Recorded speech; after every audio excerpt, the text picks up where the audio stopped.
Tonight, we come together bound by our faith in a mighty God with genuine respect and love for our country and inheriting the legacy of a great party. The Democratic Party, which is the best hope for redirecting our nation on a more humane, just, and peaceful course. This is not a perfect party. We are not a perfect people. Yet we are called to a perfect mission. Our mission to feed the hungry, to clothe the naked, to house the homeless, to teach the illiterate, to provide jobs for the jobless, and to choose the human race over the nuclear race. We are gathered here this week to nominate a candidate and adopt a platform which will expand, unify, direct, and inspire our party and the nation to fulfill this mission.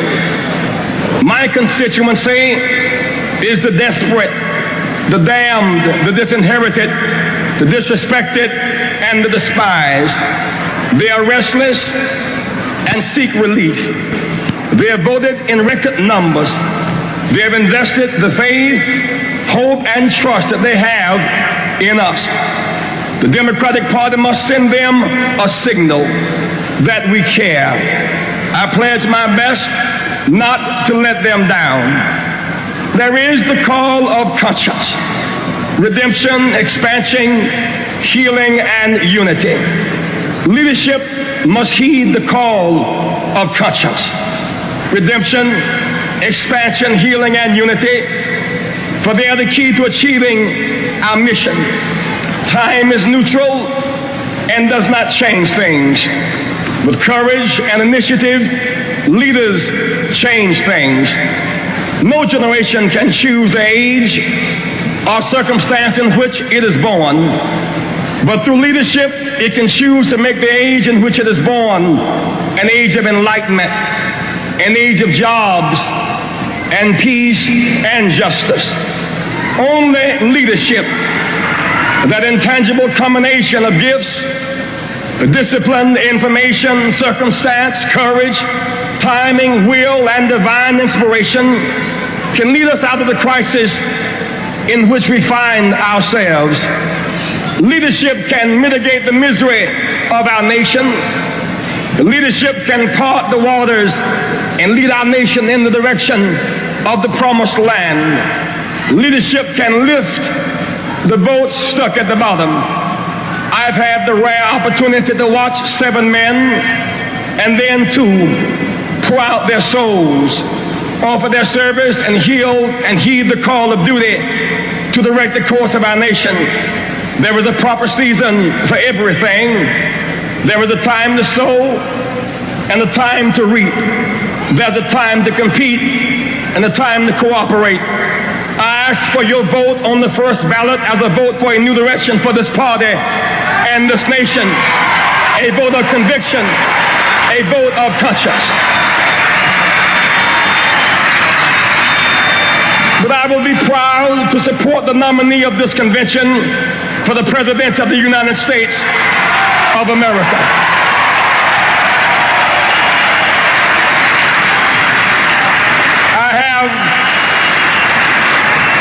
I have watched the leadership of our party develop and grow. My respect for both Mr. Mondale and Mr. Hart is great. I've watched them struggle with the crosswinds and crossfires of being public servants, and I believe they will both continue to try to serve us faithfully. I'm elated by the knowledge that for the first time in our history, a woman, Geraldine Ferraro, will be recommended to share our ticket. Throughout this campaign, I've tried to offer leadership to the Democratic Party and the nation. If in my high moments I have done some good, offered some service, shed some light, healed some wounds, rekindled some hope, or stirred some run from apathy and indifference, or in any way along the way help somebody, then this campaign has not been in vain. For friends who loved and cared for me, and for a God who spared me, and for a family who understood, I'm eternally grateful. If in my low moments, in word, deed, or attitude, through some error of temper, taste, or tone, I've caused anyone discomfort, created pain, or revived someone's fears, that was not my truest self. If there were occasions when my grape turned into a raisin and my joy bell lost its resonance, please forgive me. Charge it to my head and not to my heart.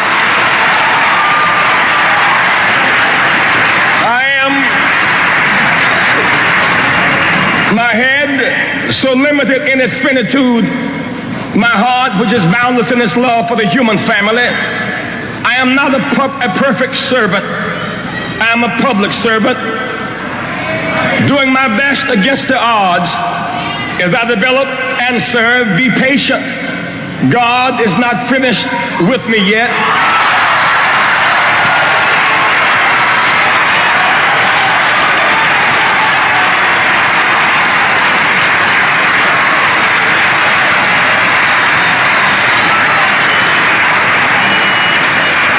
This campaign has taught me much, that leaders must be tough enough to fight, tender enough to cry, human enough to make mistakes, humble enough to admit them, strong enough to absorb the pain, and resilient enough to bounce back and keep on moving. For leaders, the pain is often intense, but you must smile through your tears and keep moving with the faith that there's a brighter side somewhere. I went to see Hubert Humphrey 3 days before he died. He had just called Richard Nixon from his dying bed, and many people wondered why. And I asked him, he said, Jesse, from this vantage point, the sun setting in my life, all of the speeches, the political conventions, the crowds, and the great fights are behind me now. At a time like this, you are forced to deal with your irreducible essence, forced to grapple with that which is really important to you. What I've concluded about life, Hubert Humphrey said, when all is said and done, we must forgive each other and redeem each other and move on.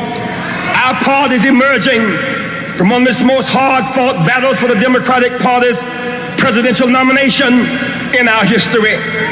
But our healthy competition should make us better, not bitter. We must use the insight, wisdom, and experience of the late Hubert Humphrey as a balm for the wounds in our party, this nation, and the world. We must forgive each other, redeem each other, regroup, and move on. Our flag is red, white, and blue, but our nation is rainbow. Red, yellow, brown, black, and white. We're all precious in God's sight. America is not like a blanket, one piece of unbroken cloth, the same color, the same texture, the same size. America is more like a quilt, many patches, many pieces, many colors, many sizes, all woven and held together by a common thread. The white, the Hispanic, the black, the Arab, the Jew, the woman, the Native American, the small farmer, the business person, the environmentalist, the peace activist, the young, the old, the lesbian, the gay, and the disabled make up the American quilt. Even in our fractured state, all of us count and fit somewhere.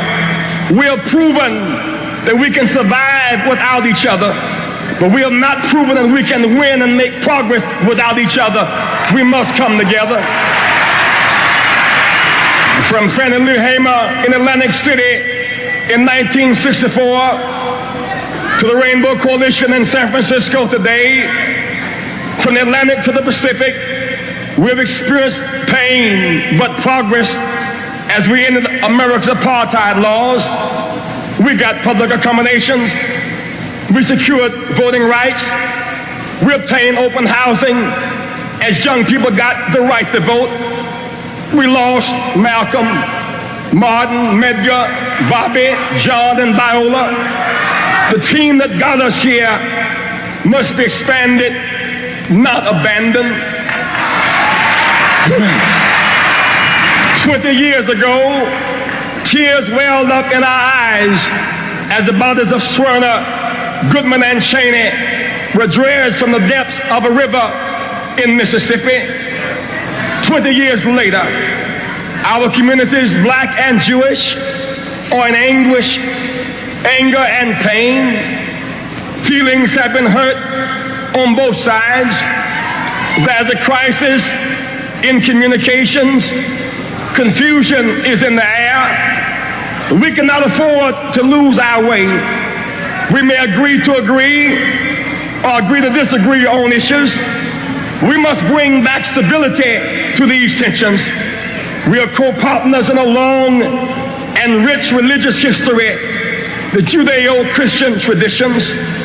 Many blacks and Jews have a shared passion for social justice at home and peace abroad. We must seek a revival of the spirit inspired by a new vision and new possibilities.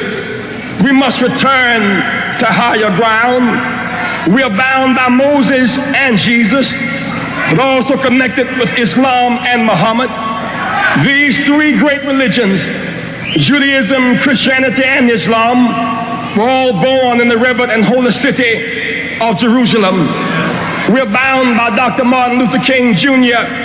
and Rabbi Abraham Heschel, crying out from their graves for us to reach common ground. We are bound by shared blood and shared sacrifices. We are much too intelligent, much too bound by Judeo-Christian heritage, much too victimized by racism, sexism, militarism, and anti-Semitism, historical scapegoats to grow undivided one from another. We must turn from finger-pointing to clasp hands. We must share our burdens and our joys with each other once again. We must turn to each other and not on each other and choose higher ground.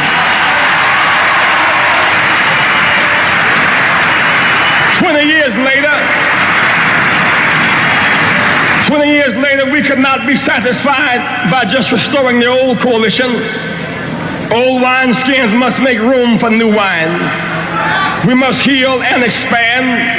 The Rainbow Coalition is making room for Arab Americans. They too know the pain and hurt of racial and religious rejection. They must not continue to be made pariahs. The Rainbow Coalition is making room for Hispanic Americans who this very night are living under the threat of the Simpson-Mazzola bill, and farm workers from Ohio who are fighting the Camel Soup Company with a boycott to achieve legitimate workers' rights. The Rainbow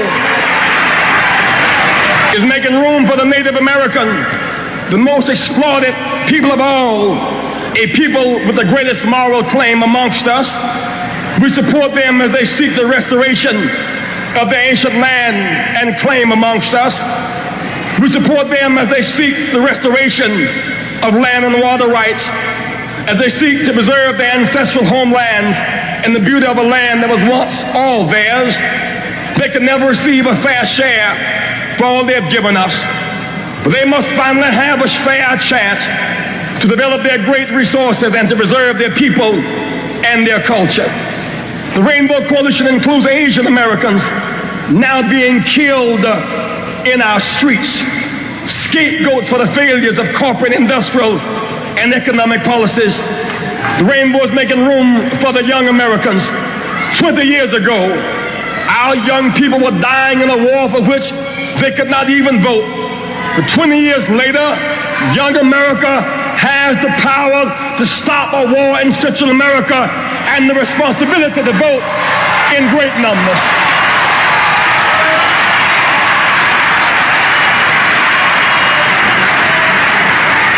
Young America must be politically active in 1984. The choice is war or peace. We must make room for young America. The rainbow includes disabled veterans. The color scheme fits in the rainbow.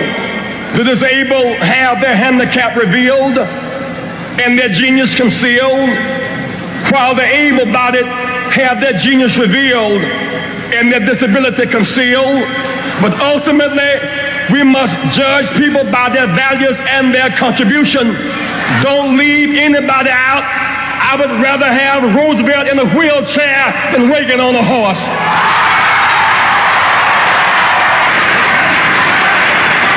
The rainbow is making room for small farmers. They have suffered tremendously under the Reagan regime. They will either receive 90% parity or 100% charity. We must address their concerns and make room for them. The rainbow includes lesbians and gays. No American citizen ought to be denied equal protection under the law. We must be unusually committed and caring as we expand our family to include new members. All of us must be tolerant and understanding as the fears and anxieties of the rejected and the party leadership express themselves in many different ways. Too often, what we call hate, as if it were some deeply rooted philosophy or strategy, is simply ignorance, anxiety, paranoia, fear, and insecurity. To be strong leaders, we must be long-suffering as we seek to right the wrongs of our party and our nation. We must expand our party, heal our party, and unify our party. That is our mission in 1984. We are often reminded that we live in a great nation, and we do, but it can be greater still. The rainbow is mandating a new definition of greatness. We must not measure greatness from the mansion down, but the manger up. Jesus said that we should not be judged by the bark we wear, but by the fruit that we bear.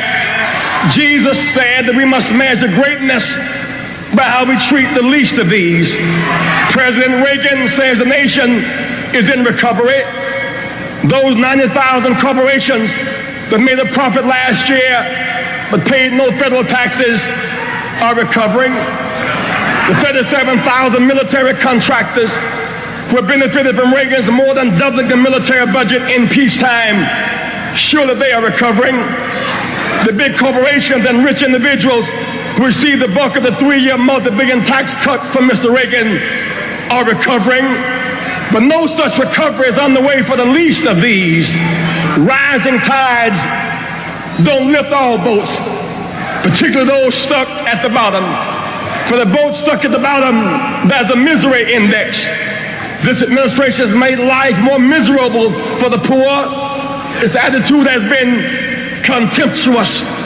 Its policies and programs have been cruel and unfair to working people.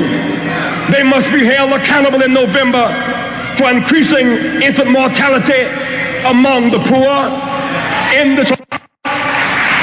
One of the great cities of the Western world, babies are dying at the same rate as Honduras, the most undeveloped nation in our hemisphere. This administration must be held accountable for policies that contribute to growing poverty in America. There are now 34 million people in poverty. 15% of our nation, 23 million are white, 11 million black, Hispanic, Asian, and others, mostly women and children. By the end of this year, there will be 41 million people in poverty. We cannot stand idly by. We must fight for change now. Under this regime, we look at Social Security.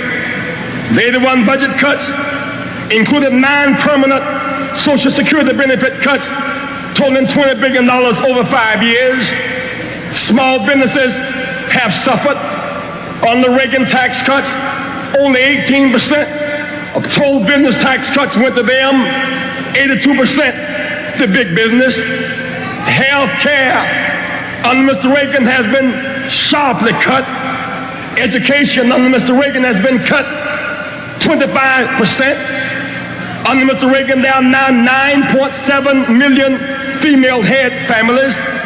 They represent 16% of all families. Half of all of them are poor. 70% of all poor children live in a house headed by a woman where there is no man. Under Mr. Reagan, the administration has cleaned up only 6 of 546 priority toxic wage dumps. Farmers' real net income was only about half its level in 1979. Many say that the race in November will be decided in the South. President Reagan is depending on the conservative South to return him to office. But the South, I tell you, is unnaturally conservative. The South is the poorest region in our nation and therefore the least to conserve. In his appeal to the South, Mr. Reagan is trying to substitute flags and prayer clause for food and clothing and education, health care and housing. Mr. Reagan would ask us to pray, and I believe in prayer. I've come this way by the power of prayer, but then we must watch false prophecy. He cuts energy assistance to the poor, cut breakfast programs from children, cut lunch programs from children, cut job training from children, and then say to an empty table, let us pray. Apparently, he is not familiar with the structure of a prayer. You thank the Lord for the food that you're about to receive, not the food that just left. I think that we should pray, but don't pray for the food that left.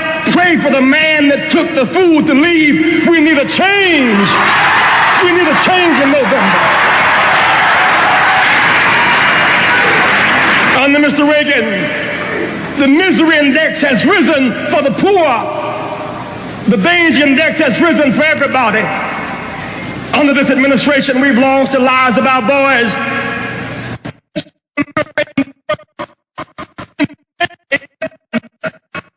A nuclear standoff in Europe. Under this administration, 1/3 of our children believe they will die in a nuclear war.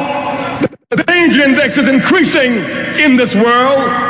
With all the talk about the defense against Russia, the Russian submarines are closer and their missiles are more accurate. We live in a world of night more miserable and the world more dangerous. While Reaganomics and Reaganism is talked about often, so often we miss the real meaning. Reaganism is a spirit, but Reaganomics represent the real economic facts of life. In 1980, Mr. George Bush, a man with reasonable access to Mr. Reagan, did an analysis of Mr. Reagan's economic plan. Mr. George Bush concluded that Reagan's plan was voodoo economics. He was right.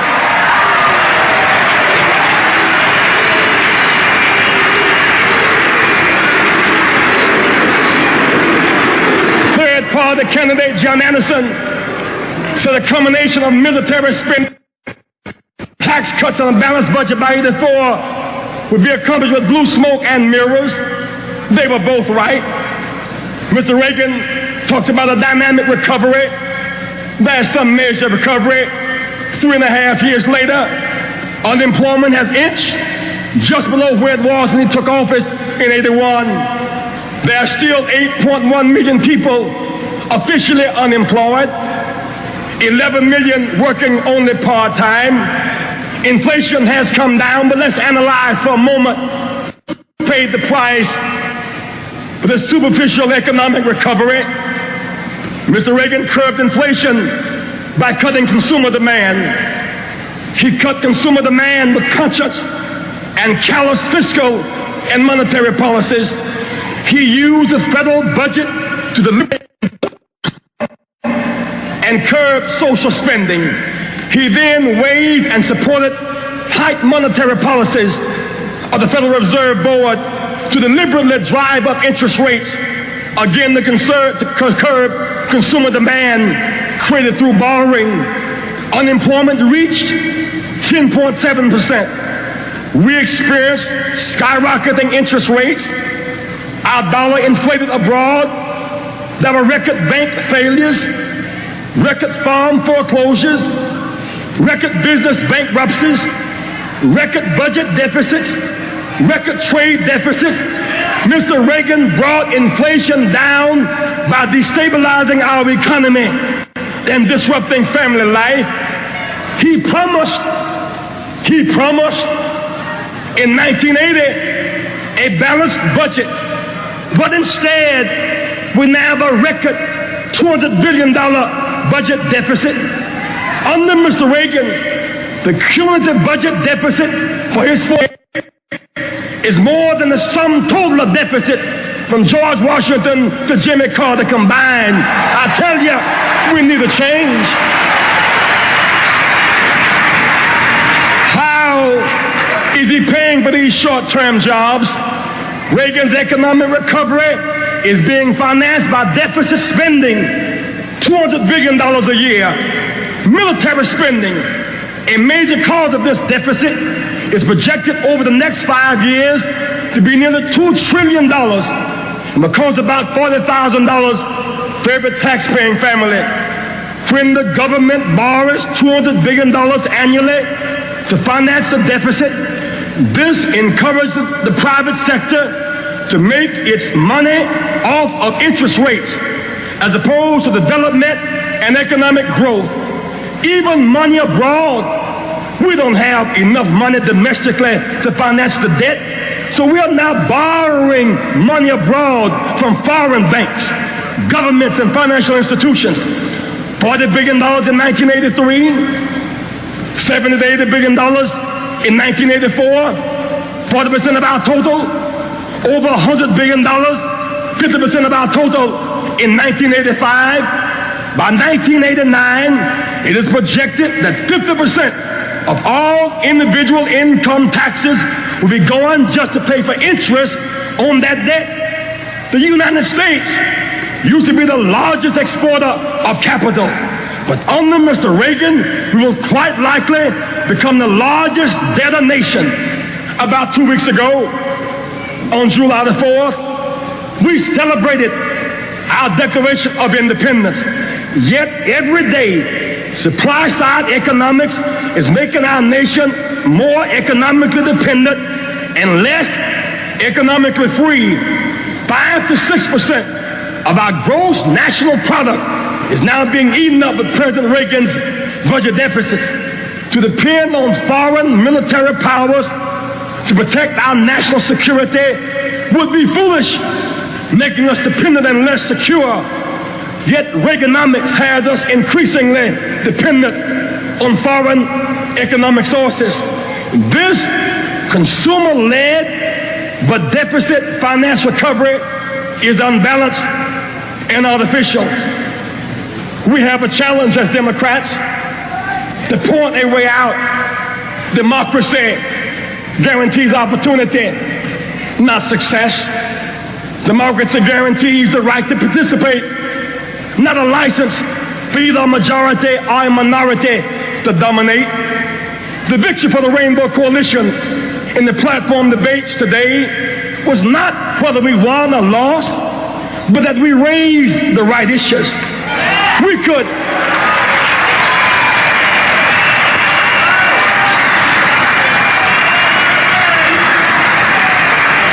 afford to lose the vote. Issues are negotiable.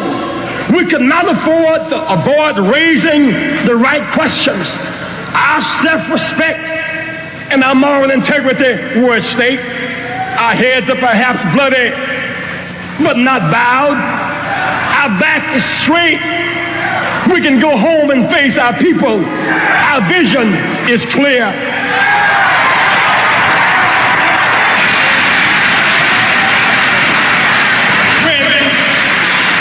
When we think on this journey from slave ship to championship, we've gone from the planks of the boardwalk in Atlantic City in 1964 to fighting to help right the planks in the platform in San Francisco in '84. There is a deep and abiding sense of joy in our souls in spite of the tears in our eyes. Though there are missing planks, there is a solid foundation upon which to build. Our party can win, but we must provide hope which will inspire people to struggle and achieve. Provide a plan that shows a way out of our dilemma and then lead the way. In 1984, my heart is made to feel glad because I know there is a way out. Justice. The requirement for rebuilding America is justice. The linchpin of progressive politics in our nation will not come from the North.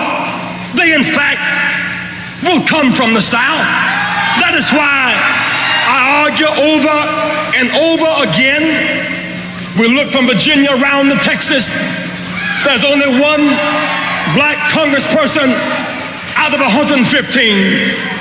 19 years later, we locked out the Congress, the Senate, and the governor's mansion. What does this large black vote mean? Why do I fight to end second primaries and fight gerrymandering and annexation and that large? Why do we fight over that? Because I tell you, you cannot hold someone in the ditch unless you linger there with them. Unless you linger there.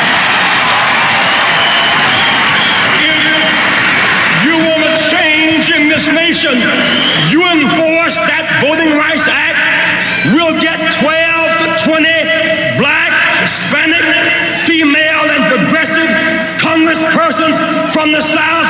We can save the cotton, but we got to fight the boll weevils. We got to make a judgment. We got to make a judgment.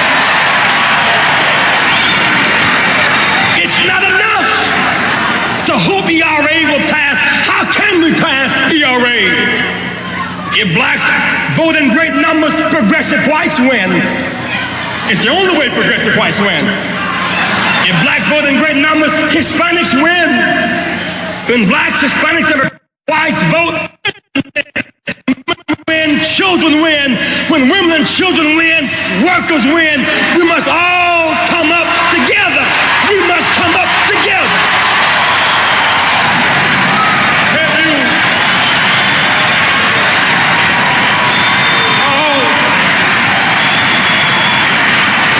All of our joy and excitement. We must not save the world and lose our souls. We should never short circuit enforcing the Voting Rights Act at every level. When one of us rise, all of us will rise. Justice is a way out. Peace is a way out.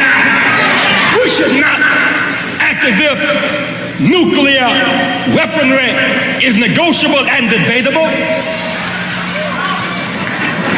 In this world in which we live, we dropped the bomb on Japan and felt guilty. But in 1984, other folks also got bombs. This time we dropped the bomb 6 minutes later. We too will be destroyed. It's not about dropping the bomb on somebody. It's about dropping a bomb on everybody. We must choose to develop minds over guided missiles and think it out and not fight it out. It's time for a change.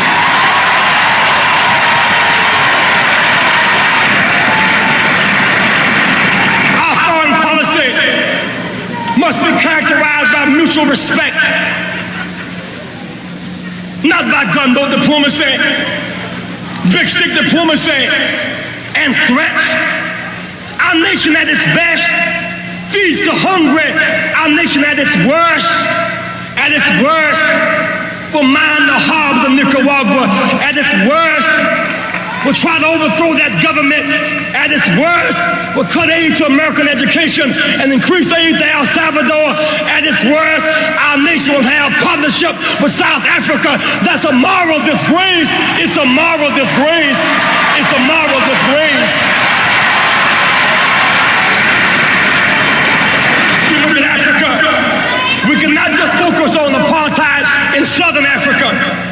We must fight for trade with Africa and not just aid to Africa. We cannot stand idly by and say we will not relate to Nicaragua unless they have elections there and then embrace military regime in Africa, overthrowing democratic governments in Nigeria and Liberia and Ghana. We must fight for democracy all around the world and play the game by one set of rules. Peace in this world. Our present formula for peace in the Middle East is inadequate. It will not work.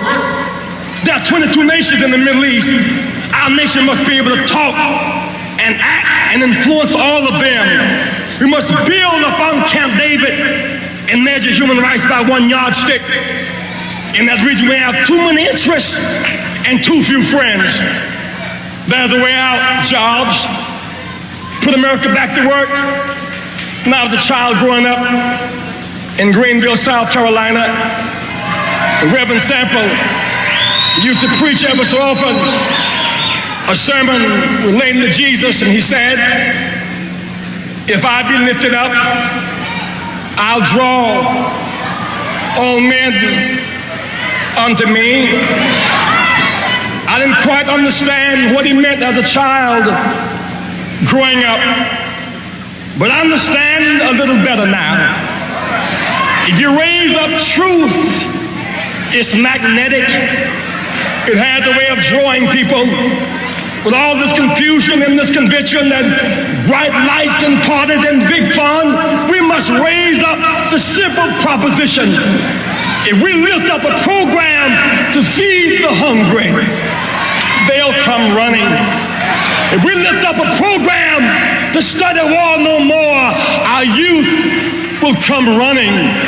If we lift up a program to put America back to work as an alternative to welfare and despair, they will come working.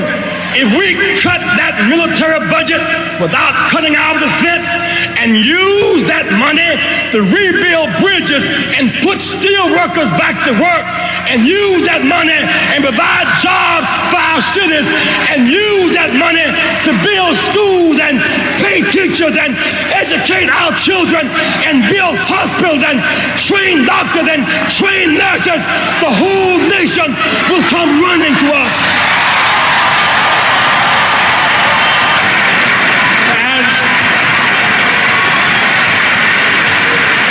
As I leave you now, and we vote in this convention and get ready to go back across this nation in a couple of days, in this campaign, I tried to be faithful to my promise. I lived in El Barrios, ghettos, Indian reservations, and housing projects. I had a message for our youth. I challenged them to put hope in their brains and not dope in their veins. I told them that like Jesus, I too was born in the slum, but just because you're born in the slum does not mean the slum is born in you, and you can rise above it if your mind is made up.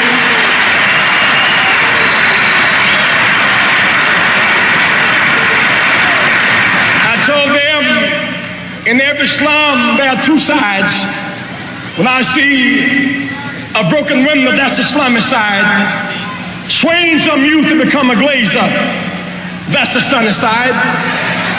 When I see a missing brick, that's the slummy side. Let that child in the union and become a brick mason and build. That's the sunny side.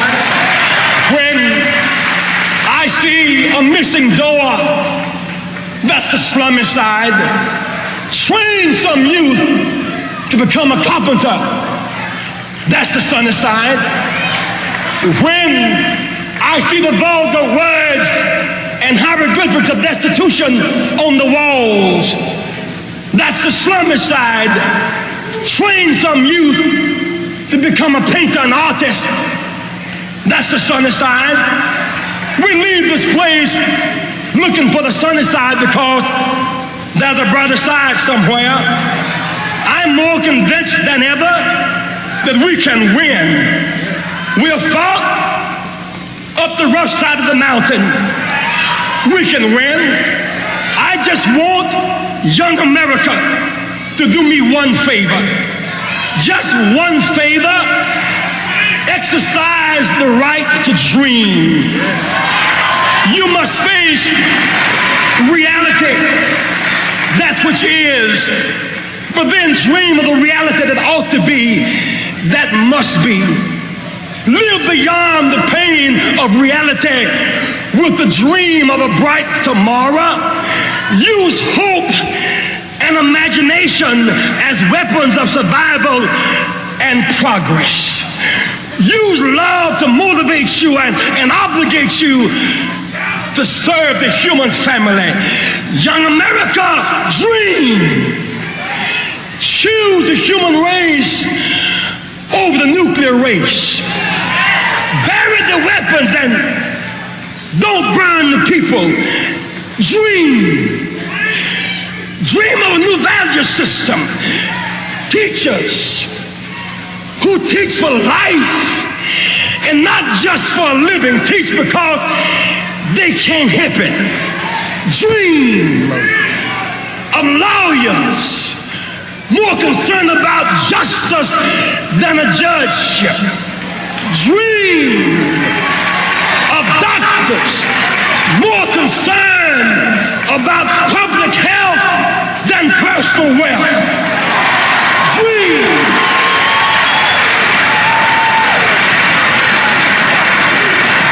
preachers and priests who will prophesy and not just profiteer. Preach and dream.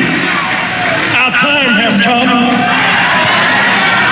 Our time has come. Suffering breeds character. Character breeds faith. In the end, faith will not disappoint. Our time has come. Our faith, hopes, and dreams will prevail. Our time has come. Weeping has endured for a night, but now joy cometh in the morning. Our time has come. No grave can hold our body down. Our time has come. No lie can live forever. Our time has come. We must leave racial battleground and come to economic common ground and moral higher ground. America, our time has come. We've come from disgrace to amazing grace. Our time has come. Give me your tithe, give me your poor, your huddled masses who yearn to breathe free, and come November, there will be a change.